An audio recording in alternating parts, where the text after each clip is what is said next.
सिर्फ एक इकलौती पार्टी है जिसने इतना बड़ा कैंपेन एक महिलाओं के लिए लॉन्च किया। और आपको मैं बता दूं कि सिर्फ कांग्रेस एक मात्र पार्टी है जो 33% रिजर्वेशन देती है फॉर फीमेल कैंडिडेट्स। मतलब यूथ कांग्रेस में भी अगर आप देखेंगे, और इनफैक्ट मैं मतलब ये बहुत जल्दी होगा अगर मैं अनाउंस करूं, हम तो चाह रहे हैं कि इस परसेंटेज को और बढ़ाया जाए। कथनी और करनी का फ़र्क साफ है, तो इसलिए बीजेपी का कंपैरिजन कांग्रेस पार्टी के साथ करना मुझे लगता नहीं कि वो इस लायक है कि हमारे साथ उनका कंपेयर उनको किया जाए। बीजेपी तो हमेशा से मुद्दों से भटकाती है और गलत चीज़ों को स्प्रेड करती है। ऐसा नहीं है कि हिंसा, बल्कि छिपाया जा रहा था। जब कांग्रेस वहां पहुंची, विपक्ष वहां पहुंचा और लोग वहां पहुंचे, एक रियल पिक्चर सामने आई कि देखिए मणिपुर तो ऐसे जल से जा रहा है कि जिस सरकार को हमने बिठाया है वो सही नहीं है, वो हमारे दुख और जख्मों पर उस घाव को मरहम नहीं लगा सकती, हमारे लिए सही डिसीजन नहीं ले सकती। तो शायद उनके हाथों से हमें सत्ता छीनकर अब दूसरी पार्टी को हमें मौका देना चाहिए।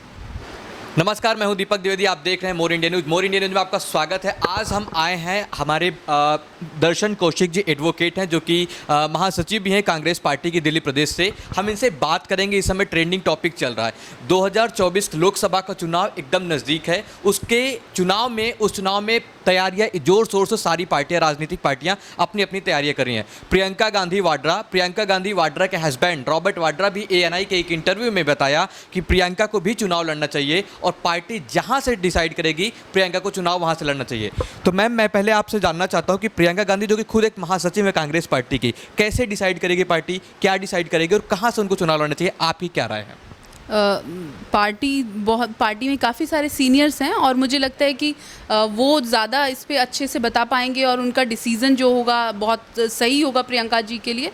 और जैसे आपने कहा कि वाड्रा जी ने कहा, तो मुझे लगता है बहुत प्रोग्रेसिव थिंकिंग वाले हस्बैंड हैं जो एक वाइफ के लिए कहते हैं कि उनको भी आगे आना चाहिए राजनीति में। क्योंकि हाल फिलहाल ही एक IYC ने भी एक कैंपेन लॉन्च किया है जो कि औरतों के लिए है, शक्ति सुपर्शी। तो हम इस कैंपेन के माध्यम से इंश्योर कर रहे हैं कि जो आधी आबादी यानी हमारी महिलाएं हैं वो बिल्कुल आगे आएँ, पॉलिटिक्स में आए, सोशल लाइफ में आए, वो सिर्फ घर की 4 दीवारियों तक बंद के ना रह जाएं।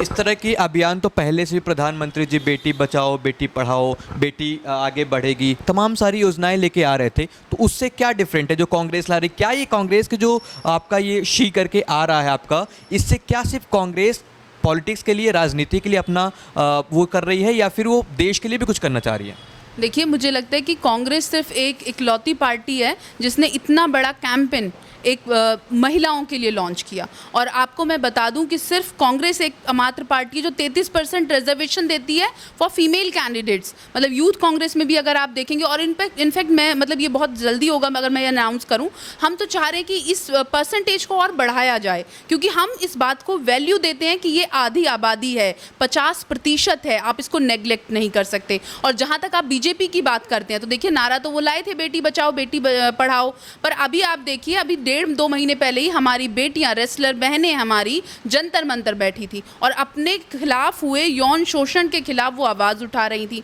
और क्योंकि जो अपराधी था वो बीजेपी का सांसद है, एक पहुंच रूसेदार व्यक्ति है, तो बीजेपी उसके खिलाफ कुछ भी कहने से बच रही थी। यहाँ तक कि कानून और लॉ की अगर हम बात करें, लॉ एंड ऑर्डर की, ऐसा था कि एक FIR भी उनके खिलाफ रजिस्टर नहीं हो सकी। बेटियों को सुप्रीम कोर्ट का दरवाज़ा खटखटाने पड़ा। तो कथनी और करनी का फ़र्क साफ है, तो इसलिए बीजेपी का कंपैरिजन कांग्रेस पार्टी के साथ करना मुझे लगता नहीं कि वो इस लायक है कि हमारे साथ उनका कंपेयर उनको किया जाए। बेटी बचाओ के अभियान कई सारे चलते हैं, लेकिन मणिपुर में बेटियों को नंगा परेड कराई गई, कैसे देखते हैं आप इसको? बहुत शर्मनाक था। मैं औरत थी, खुद उस वीडियो को नहीं देख पा रही थी और वो दर्द में महसूस कर रही थी। और सबसे पहला ख्याल जो मेरा आया कि क्या मैं एक सभ्य समाज में रहती हूँ? यहाँ सभ्यता पूरी तरह से पनप चुकी है। और आज जो मोदी जी कहते हैं डंका बज रहा है, देश का डंका बज रहा है, तो क्या मणिपुर जो कहते थे कि नॉर्थ ईस्ट को मैंने शांत कर दिया, जो कांग्रेस ने कभी नहीं किया था, तो वो शांति कहाँ है मोदी जी? कुकई और मैतेई जो समूह थे, जो लगी हुई थी आग पूरा मणिपुर में, लोग जंतर मंतर पर बैठे थे सैकड़ों दिनों से, और पर कोई कवरेज नहीं मिल रही थी, कोई उनके क्वेश्चन जो है बीजेपी के कानों तक नहीं पहुंच रहे थे।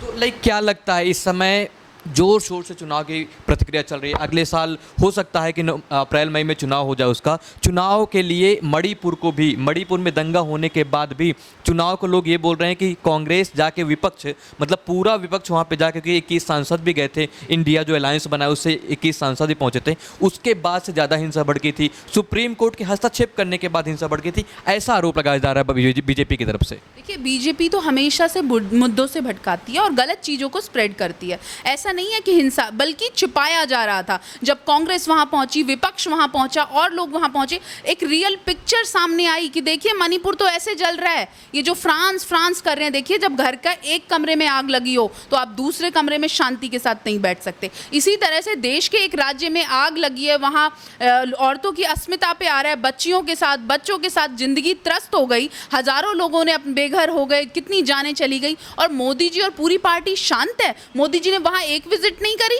अगर वहीं इलेक्शन होते या वहां से ऐसे सांसद आते जो लोकसभा में रोल प्ले करते, एक मेजॉरिटी होती जो इनको लोकसभा में सीटें दिला रही होती, तो मुझे लगता है कि इनके सारे नेता वहां विजिट कर रहे होते। कर्नाटक तो इन्होंने रैलियों पे रैलियां लगा दी, रिकॉर्ड तोड़ रैलियां कर दी, पर मणिपुर नहीं पहुंचे। जब मणिपुर जल रहा है, देश का एक अंग जल रहा है, तो ये क्यों नहीं पहुंचे?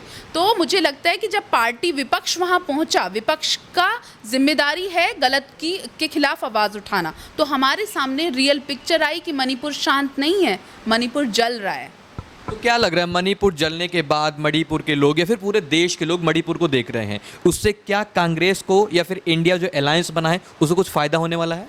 देखिए, मुझे नहीं लगता कि जब कुछ वर्ग हमारे देशवासी, मेरे भाई बहन पीड़ित हैं, तो मैं कहूँ कि उससे फ़ायदा शब्द नहीं, पर हाँ, ये हम लोगों तक भी मैसेज जा रहा है कि जिस सरकार को हमने बिठाया है वो सही नहीं है, वो हमारे दुख और जख्मों पर उस घाव को मरहम नहीं लगा सकती, हमारे लिए सही डिसीज़न नहीं ले सकती। तो शायद उनके हाथों से हमें सत्ता छीनकर अब दूसरी पार्टी को हमें मौका देना चाहिए। तो 2024 में आपको लगता है कि 2024 में जनता इस बार सत्ता परिवर्तन करेगी? बिल्कुल करेगी। रीसेंट कर्नाटक का एग्जाम्पल बहुत अच्छा है, जहां सब कह रहे थे कि बीजेपी, अमित शाह जी, मोदी जी, सब कद्दावर नेता पहुंचे, एक के बाद बैक टू बैक रैलियां हो रही थी और एश्योरेंस भी बड़ा थी बीजेपी को कि हम जीत रहे हैं, पर देखिए हालत खराब है। अभी एमपी की बात करें तो 50% कमीशन सरकार चल रहा है कि किस तरह से घोटाला चल रहा है ना। और बीजेपी तो सिर्फ धर्म के लिए प्रचलित है, इनका काम है धर्म के नाम पर लड़वा देना। मुझे लगता है धर्म तो बहुत पर्सनल है, आपका और मेरा, हमारा धर्म, हमारी आस्था अपनाने का तरीका, वो सब बहुत पर्सनल है। और कोई पार्टी अगर इस चीज पे वोट मांगे या देश को बांटे, तो मुझे लगता है उसको तो बिल्कुल बॉयकॉट कर देना चाहिए, देश से ही बाहर उसको निकाल देना चाहिए। अपने धर्म की बात करी, धर्म के मामले में अभी आपने मेवात देखा, मेवात में क्या हुआ? मेवात में एक विशेष समुदाय, एक मुस्लिम समुदाय के लोगों ने हिंदू समुदाय के शोभा यात्रा पे हमला किया, ऐसा कहा जा रहा है। ऐसे ही कई सारी घटनाएं हुई, कैराना में हुआ था ऐसा, वहाँ भी कैराना भूल जा रहे हैं, मेवात भूल जा रहे हैं। पक्ष ये बोल रहा है, सत्ता पक्ष के लोग बोल रहे हैं कैराना को भूल गए हैं, अब मेवात को भी भूले जा रहे हैं, भूल भी जाएंगे तो कुछ दिन में, लेकिन मणिपुर याद है। तो क्या हिंदू समुदाय के प्रति खिलाफ ही विपक्ष हमेशा होता है? ऐसा क्या लगता है आपको? नहीं, इसमें खिलाफ नहीं, सब याद है। आप कैसे कह सकते हैं मणिपुर याद है और मेवात नहीं याद है? बिल्कुल याद है। उन बच्चों के पेरेंट्स से पूछिए, उन लोगों से पूछिए जिन्होंने अपने बच्चों की जान गंवाई है। और बात ये सिर्फ मुस्लिम समुदाय ने, अभी आपने क्योंकि ये लाइन यूज़ करी तो मैं इसको करेक्ट करना चाहूँगी कि मुस्लिम समुदाय ने हिंसा नहीं करी। आप अगर देखते कि किस तरह से मोनू, बंटी, इन सब के जो आ रहे थे, वो कह रहे थे कि हमारे आएंगे, फूल मालाओं से तैयारियाँ रखिए, आप तो खुद भड़का रहे हैं। और इस यात्रा की परमिशन तो 2-3 महीने पहले दे दी गई थी, तो क्यों नहीं आपकी फोर्सेस वहाँ पे डिप्लॉय थी? क्यों नहीं वहाँ पे कमिश्नर तक को इन्फॉर्मेशन नहीं थी? प्रॉपर पुलिस होनी चाहिए थी और सोशल मीडिया से वो सब हटा देना चाहिए था, कंटेंट जो वायरल हो रहा है। तो आपने तो खुद इंस्टिगेट किया है, आप यानी आप पीछे थे, शय दे रही थी, माफ़ कीजिएगा, बीजेपी सरकार, हरियाणा सरकार शय दे रही थी कि हम कुछ ऐसा भड़का दें। और उसके पीछे जो मेन एक बेसिक कारण वो ये है कि ये सरकार के पास उपलब्धियां नहीं है गिनाने के लिए। तो ये देश की जनता को और देश में ऐसा माहौल बना के रखना चाहती है कि लोग अपनी परेशानियों में ही उलझे रहें और इनकी उपलब्धियां, इनकी विफलताओं को ना देख पाएं। और जैसे ही वो कोई भी इलेक्शन आता है स्टेट में या कंट्री में, तो ये सिर्फ धर्म के नाम पर लड़वा कर, और जैसे कि इन्होंने इतनी हेट स्पीच के थ्रू कर भी दिया है मुस्लिम हिंदू, तो वो उसी चीज़ का बेनिफिट लेना चाहते हैं। पर माफ़ कीजिएगा, मैं एक लड़की थी, जब मैं स्कूल गई तो मेरे पेरेंट्स ने बैड टच गुड टच मुझे ज़रूर सिखाया, पर कभी स्कूल से आने के बाद ये नहीं पूछा कि बेटा दोस्त कौन बनाया, हिंदू बनाया, मुस्लिम बनाया, सिख बनाया, ईसाई बनाया। तो मैं उस विचारधारा में विश्वास नहीं रखती हूँ और मुझे नहीं लगता है कि मुझे किसी भी हिंदू, मुस्लिम, सिख, ईसाई से डर है या मेरे लिए वो खिलाफ हो रहे हैं मानवता के। मेरी सोसाइटी में मुझे लगता है नहीं, पड़ोसी तो अलग अलग धर्मों के हैं और बहुत मिल के प्यार मोहब्बत से रहते हैं। तो ये सिर्फ संकीर्ण सोच वाले लोगों की आदत है और जो कि बीजेपी की है। तो क्या इस धर्म की राजनीति करने पर, इस धर्म को हिंदू मुस्लिम से लड़ा देने पे, हर बार चुनाव में इसका फ़ायदा लेने पे, क्या इस बार जनता इतनी जागरूक हो गई है कि वो इस बार उसका जवाब देगी?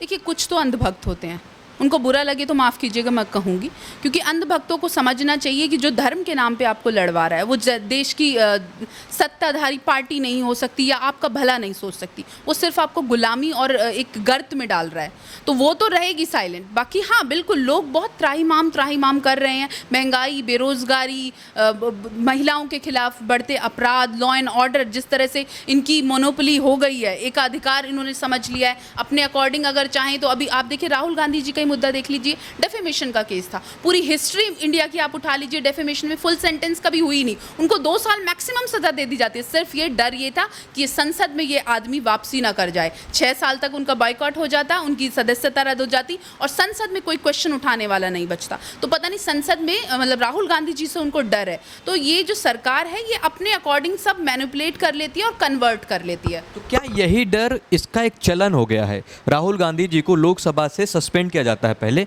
वो फिर अब सुप्रीम कोर्ट से केस जीतने के बाद वापस आ गए, लेकिन उसके बाद हमने देखा अधीर रंजन चौधरी, राज्यसभा से राघव चड्ढा जो कि आपके राज्यसभा सांसद हैं, संजय सिंह, कई लोग को बाहर किया गया। क्या लगता है आपको ऐसे कब तक चलेगा? जब तक ये सरकार है ये रुकेगी नहीं। और ये तानाशाह मैं देख रही हूँ कि लोकतंत्र से देश का जो सिस्टम है वो तानाशाह की तरफ कन्वर्ट होता जा रहा है। आप देख लीजिए, राहुल गांधी जी बोले 11 मिनट तो स्पीकर जी को दिखाया जा रहा है, मोदी जी बोले तो मोदी जी मुझे लगता नहीं अपनी उपलब्धियां गिना पाए, सिर्फ कांग्रेस विपक्ष को ही कोसते रहे। क्यों भाई, आपके पास अगर उपलब्धियां हैं तो गिनाइए ना। और जो इनको दिखाना होता है, आप देखिए मोदी मीडिया दिखाता है, गोदी मीडिया दिखाता है मोदी जी ने कैसे दर्शन करे, मोदी जी ने गंगा स्नान किया, मोदी जी ने सात्विक भोजन खाया।